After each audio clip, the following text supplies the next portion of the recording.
Hey guys, welcome back to Let's Play Trails in the Sky, Third Blind. Let's read us the rest of this book, shall we? Yes, let's do. Oh, I already read this. Just kidding. Hold on a sec. I keep thinking I'm a chapter, like, further away than I am. Okay, chapter 8. Oh my god, I just read this. See? See what I mean? Okay, chapter... Alright, so I actually read more chapters in that last episode than I thought. Okay, I think, unless we'd already read... No, we'd already read chapter 5. Yeah, okay. Anyway. Carnelia. The flicker of dying orbal lamps mounted at equidistant lengths along the sewer walls sent thin streaks of light across the surface of the rippling flow of filthy sewage. Great. Passing in front of these, one by one, Sister Carnelia sped down the stone sidewalk as the sound of her body cutting through the racing tunnel winds trailed out behind her. Panting and out of breath, I continued to move my feet toward the darkness, which lay before me, as I chased after Sister Carnelia's flickering shadow. Wayworn, yet without a moment of repose, we headed unrelentingly with our sights set on the cathedral of the Septian Church. We moved swiftly across the moss-covered stone pavement, the clacking of our heels echoing in the dimly lit underground. Above ground, the walking distance on the city roads from the railway station to the cathedral was about 3 blocks.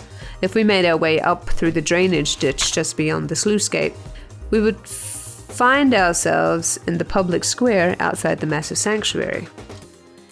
Up ahead, the light of another orbal lamp came into view.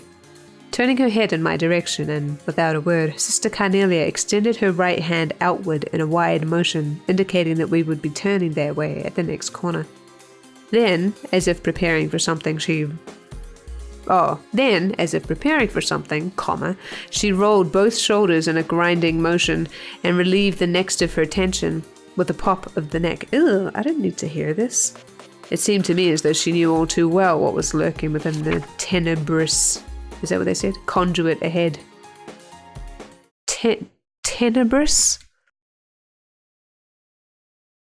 Tenebrous. Hey Google. Hey Google. Hey Google. Why do you do this to me? Hey Google. Thank you. What? That's what I'm here for. Oh, Jesus Christ, scared the shit out of me. Okay, what does tenebrous mean? Here's the definition of tenebrous. Literary. Dark, shadowy or obscure. And what does conduit mean? This is the definition of conduit. A channel for conveying water or other fluid. Okay. Now we know more. Sorry, I just discovered that Google Voice Assistant is a thing, and I fucking love it. Mostly because she says my name right. Because I tried to use this other voice assistant, Lyra, and she was calling me like NOCTE. The voice assistant actually calls me NOCTE. It's so exciting. Oh, I love it. I mean, I think it's actually probably faster for me to type to find out things, but that's not the point, okay? It's cool, and it is the future, and I'm totally behind everyone. Anyway, under the unsteady and sporadic coruscation of light. What does coruscation mean? Hey Google. Hey Google. Thank you. What does coruscation mean? No problem. Okay. What does coruscation mean? Here's the definition of closed caption. That's not what I asked for. What does coruscation mean? Here are some pictures that match. What are you giving me? This is Pokemon. What does coruscation mean? Google has a hard time with my accent. Here are the top results. Oh my god. Oh my god. Shush. Shush. Fine. I give up on you. Okay. Coruscation. I must be saying it wrong. Wrong. Coruscate. Oh, no, wait. Coruscate. What is it? Coruscation. It's a verb that means to sparkle or give off reflected flashes of light. Okay. Under this unsteady and sporadic coruscation of light, the body of Sister Carnelia surged around the corner and disappeared from view. 1, 2, 3 went the walloping echoes, followed by the sound of something... 1, 2, 3 went the walloping echoes, followed by the sound of something being rolled into the channel of filthy sludge. As I turned the corner, the first things which leapt into my sight were the contorted figures of 2 men on the ground, whom I barely missed treading on. Sister Carnelia, who was by this time several steps ahead, continued to run at her usual pace as if nothing had happened during the preceding seconds.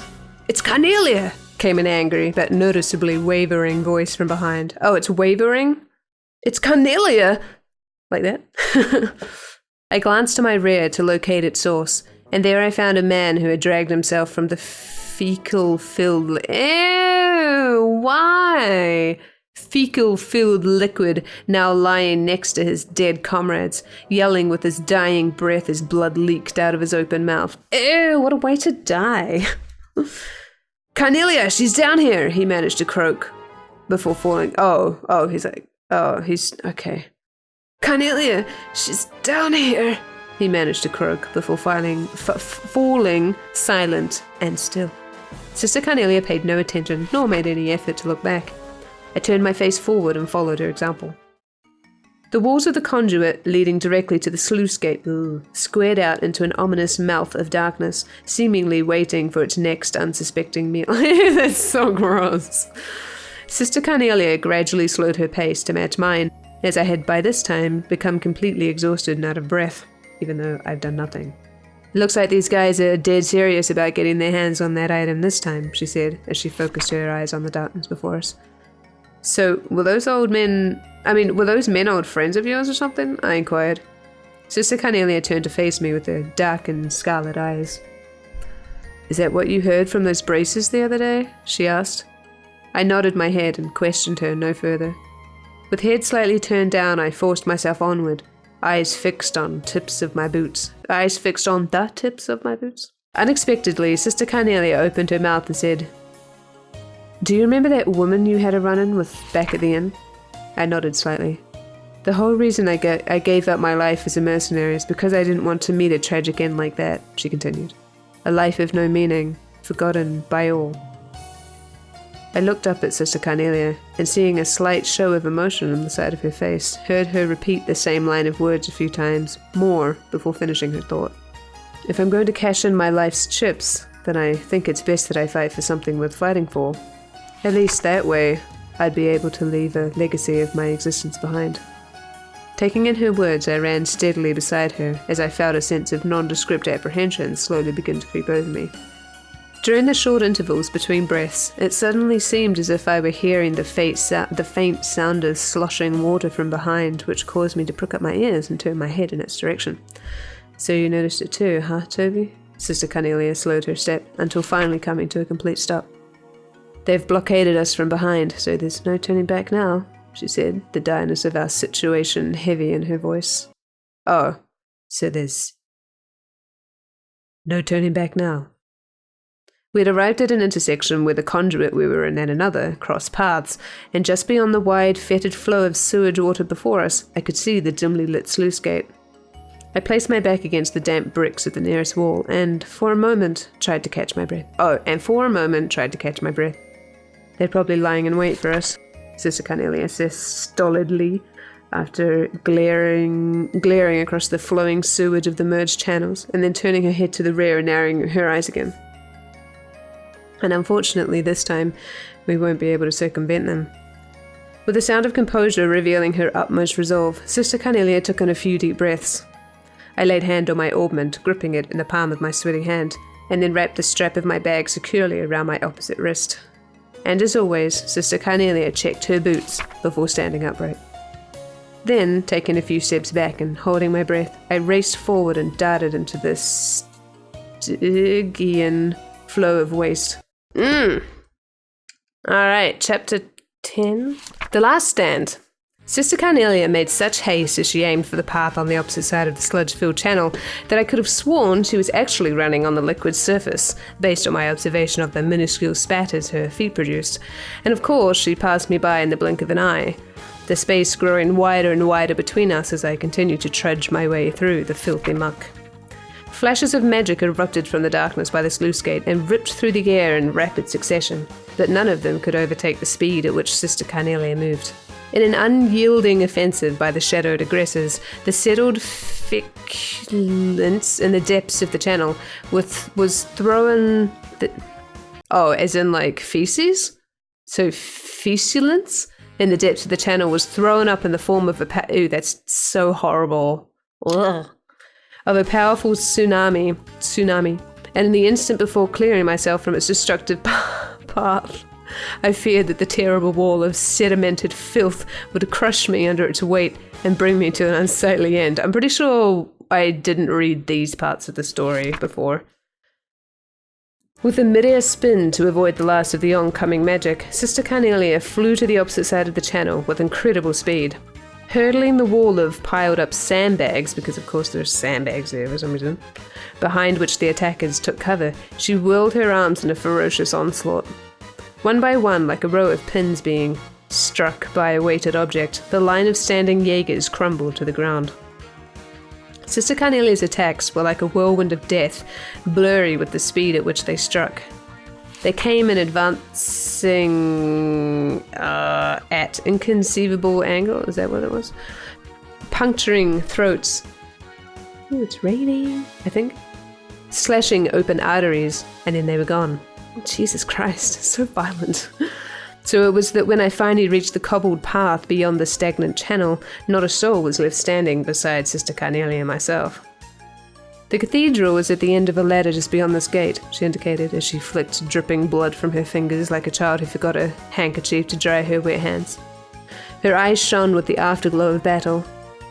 The Jaegers can't be far behind, so we'd better hurry, she warned. And as if to punctuate her warning, the damp sound of numerous feet kicking up water as they advanced toward our present location had now become clearly audible to my ears. Stepping over the handful of Jaeger corpses lying scattered about behind the wall of... It's so kind of stark because especially in the first two trails, there aren't really, well, except for the end, the second one, there aren't really any deaths, proper deaths, so... You kind of expect the Jaegers to just be knocked out, but it's like they're corpses, like, and they're like talking about puncturing arteries and stuff, and it's, slashing arteries or whatever. It's like, so different. It's kind of shocking. Stepping over the handful of Jaeger corpses lying scattered about behind the wall of sandbags, we made our way for the dry bed channel which lay ahead of us. I placed my hands on the slightly damp stone floor of the empty channel and crawled through the half-open door of the sluice gate. A falling water droplet struck the nape of my neck as I passed through the cramped opening, causing me to stop dead in my tracks. In the moment that followed, I recognized the sound of an orbment overhead on the verge of discharging a burst of magic. "Toby!" came the ostensible voice of Sister Carnelia, as my vision was instantly flooded with a wave of exceeding brightness. Then, in the midst of this world of blinding light, came the head of a savior, which grabbed me firmly by the shoulder. The powerful feeling of being dragged and the explosion produced by magic rupturing stone were almost simultaneous. Oh, rupturing stone, rip. As the booming roar swept across the whole of my body, I was thrown backwards toward the ground. Despite my cloud of vision, I managed to somersault before landing in the prone position. Choking on the filthy puddle, I had fallen face down and ew! I lifted my head in time to see a cloud of blackened dust being heaved from the mouth of the halfway raised sluice gate. Ew, this is so gross! Ugh. And as if my worst nightmare had now become reality, I watched as one after another the blockading Jaegers emerged from the smoky cloud, each bearing a glinting blade. Oh, rip! I floundered about on the slippery mud and watched as their ranks sprang into action and closed in, their rugged facial features now visible to my eyes. Instantly rolling to the side, I unsheathed my hidden blade as I attempted to deflect a wide arching slash of another with my bag. The cloth of the bag over which the sharp edge ran split. Oh, such rain. Oh, I don't know if you can hear it. Oh, it's marvelous. Split open without a sound, and the paper-wrapped orbment fell onto the cobbled floor. Frantically, I searched for the orbment at my side, but I was unable to get a grip on it because of my clumsy, panic-stricken state. One of the mercenary men, his eyes intent on my throat, drew back his long sword to end my life. But before he could make his move, a dark silhouette appeared from behind him. It was Sister Carnelia. Her hands, moving with such finesse, disarmed the man in an instant and left only his sword behind before he was launched from view into the hanging shadows veiling the dank conduit. Just imagine her just tossing him away. As the sound of the falling sword struck the ground with a high-pitched clink. Clink! Sister Carnelia dropped to her knees. Her soft, whispered words were full of regret. I'm sorry, Toby. With her head bowed forward, I watched in disbelief as several streaks of blood began to run down the side of her face. It looks like the goddess may be calling you home too, she said gently. Once again, Sister Carnelia rose to her feet, her coat hanging in tatters. Eyeing her outer garment's rugged state, I knew for certain that it had been caused by the previous blast of magic. In order to protect me from harm, Sister Carnelia had willingly used her body as a shield to absorb the brunt of the force, and now a stain of effervescing crimson blood had begun to seep through the cloth covering her breast. I swiped up the artifact which had tumbled to the ground for the hole in my severed bag, and tore away the wet paper which covered its surface. Then, with the cold lump of metal in hand, I placed it atop my augment as I gripped them both tightly together. Yes, just like, didn't you say there was light magic? Just cure her or something, she'll be fine. The sound of footfall from the Jaeger Corps had by now subsided. They stood in a cluster with their swords drawn, effectively blocking any possible escape through the sluice gate. Sister Carnelia let out a shrill cry, and I, as if taking the sound to be a command to attack, unleashed the energy pent up within my augment. Oh, are you doing diamond dust or something? The device roared, and at the instant the magic was discharged, I felt an intense wave of searing heat graze over my cheeks as my entire body was immediately blown backwards by its powerful force. Stunned, I collapsed onto the floor. This rain is making the scene very dramatic. I appreciate it. When I finally forced open my eyes, I could see Sister Carnelia standing above me with her back turned to face me. Her right arm had lost all strength to function and hung limply at her side. Dazedly, she slid to her knees and slumped onto the ground before me. I pulled Sister Carnelia close to myself and, hugging her tightly, blasted the pack of assailing mercenaries with an instantaneous wave of magic. But then it was all over. My last stand ending as soon as it had begun. Countless razor-sharp sword tips stared down at us from all sides. Convinced that I had finally reached my life's terminus, I raised my right hand and, while placing a false hope in my augment that it could somehow protect us, I activated it, the last of its energy being consumed as it was drained to empty. Whirling arrow blades spun around us as I closed my eyes and accepted my fate, and behind my darkened eyelids, an endless realm of whiteness began to spread out before me. Is it like holy magic? Is that what just happened just now? Is it? Oh, that's what I just read. Whoops.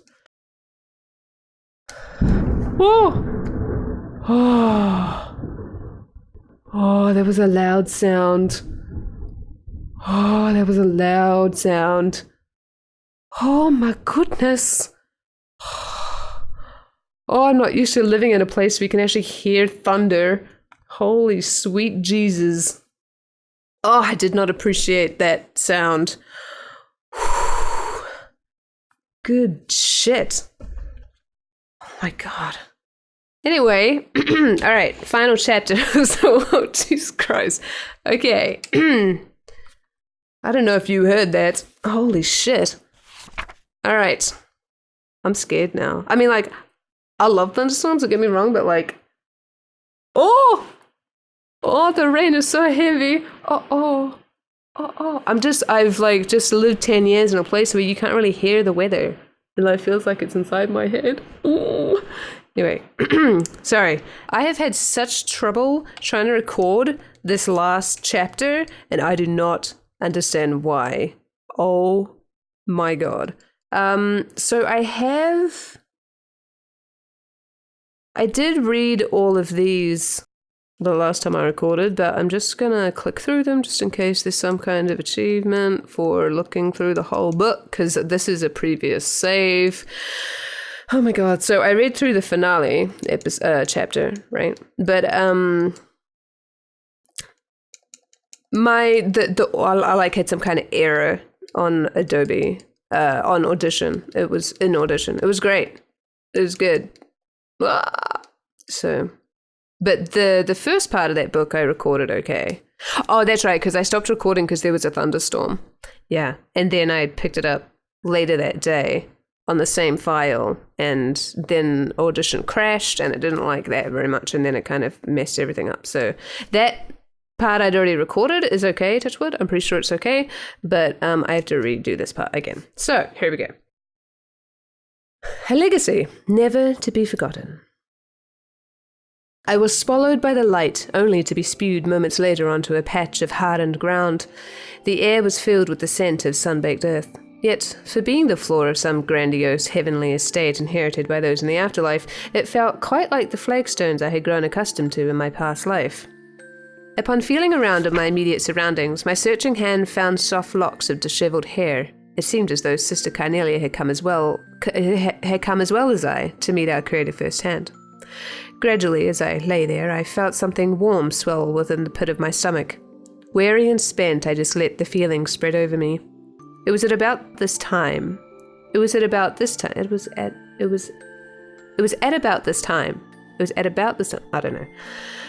the sound of murmurous voices started to fill the air around us. Warm breath tickled across my nose and brow, letting me know that I was being stared at directly in the face. Oh, that's not creepy at all. As my eyes adjusted to the intensity of the light, I realized that I was looking into the face of a young girl who beamed back at me brightly with the widest of smiles. However, she seemed a bit young to hold the esteemed position of the goddess. The knell of a bell overhead rang out loud and clear. Strangely, it had sounded exactly like the cathedral's distinctive toll. Taking in this series of events to be rather odd, I picked myself up and at last awakened from the dream which had temporarily invaded my senses. Wait, what? Hold on, I read that wrong. Hold on a sec. What? I wish you could go back a page. That'd be nice. Taking in this series of events to be rather odd, I picked myself up and at last awakened from the dream which had temporarily invaded my senses. There we go. There it was, the familiar cityscape. The sounds and even the scent of the breeze. I knew the place by heart. It was the public square of the imperial city, which unfolded before the great cathedral of the Septian Church. I opened the fingers of my right hand and stared down at the metallic lump in its palm, entrusted to me by NOCTE. Golden filaments of light swirled across the surface of the artifact. I instantly recalled Sister Carnelia's words. "It's alive," she had said. And as I watched the ancient light gradually fade away before closing my hand around its surface once more, I believed it. Supporting each other by wrapping our arms around one another's shoulders, Sister Carnelia and I hobbled and limped our way toward the magnificent cathedral as the awe-inspiring figure of the goddess Eidios stood silently with unfurled wings, watching over us from the deep-hued stained-glass window above. So Eidios apparently has wings, which is interesting. And as for the events which followed, they were all settled in an orderly fashion. The metallic lump which Sister Carnelia had so daringly risked her life for was turned over to his eminence, the cardinal, who presided over the cathedral. He disappeared with it through the thick open door of a sacred vault. The level of corruption which had spread like a plague among members of the imperial court, influential aristocrats, and even commissioned officers in the imperial army astonished even those mediators acting on behalf of the Bracer Guild. I stayed close by Sister Carnelia as she was laid out on a pew within the chapel of the cathedral. The real sisters of the church delicately pulled off her coat and cut open her vest, now stuck to her body with dried blood. I don't understand why it says the real sisters, but okay. Upon doing so, they found an ornate shirt of chainmail just beneath the layer of her clothing, which for some strange reason seemed to bewilder them all. Oh, so now it's Lord of the Rings, is that what this is? The next day, a certain aristocrat who had hired the Jaeger Corps to carry out his selfish bidding agreed to relinquish the artifacts in his possession in return for keeping his estate. Hence, his collection of forbidden antiques were brought under the safekeeping of the Septian Church. Sworn to secrecy, I made immediate arrangements to take leave for the Calvard Republic. My destination, a high-class resort, which turned out to be an excellent way to recover physically and mentally, as well as forget about the series of events which had occurred over the past few days. Naturally, the braces assigned to provide my escort were none other than Clayton and Pavel, who, before we left, guided me without a word to where Sister Carnelia was resting. I talked with Sister Carnelia, who had awoken for a short interval, but as I got up to leave, she reached out her dainty hand and said to me, "Before you go, I want to tell you my real name." It's Ein Selnet. I took her unblemished hand in mine and gripped it firmly as I expressed my appreciation for what she had done. And today, now 3 years later, I stood staring at her name once again, but this time printed on a page of the Imperial Chronicle. Ein Selnet. Below those printed characters ran the few lines of an unembellished article. Yesterday, a corpse was discovered in an urban area of the capital just before dawn. The body was found to be covered with multiple stab wounds. The departed in life had been involved in charitable work and brought salvation to many afflicted souls in various regions throughout the land. Ugh. I read that so well the first time, it sounded all newscaster-like, and now I'm sad. As I read the last line, I envisioned the deceased figure. You'll just have to take my word for it again. It's now lost into the abyss. Deceased figure of Sister Cornelia, lying motionless upon a darkened street. Yet, despite the blood-stained face I envisioned in my mind, I saw her as she rested in peace, a gentle smile crossing her face, and vindicated of any transgressions in life. So apparently she dies. Spoilers.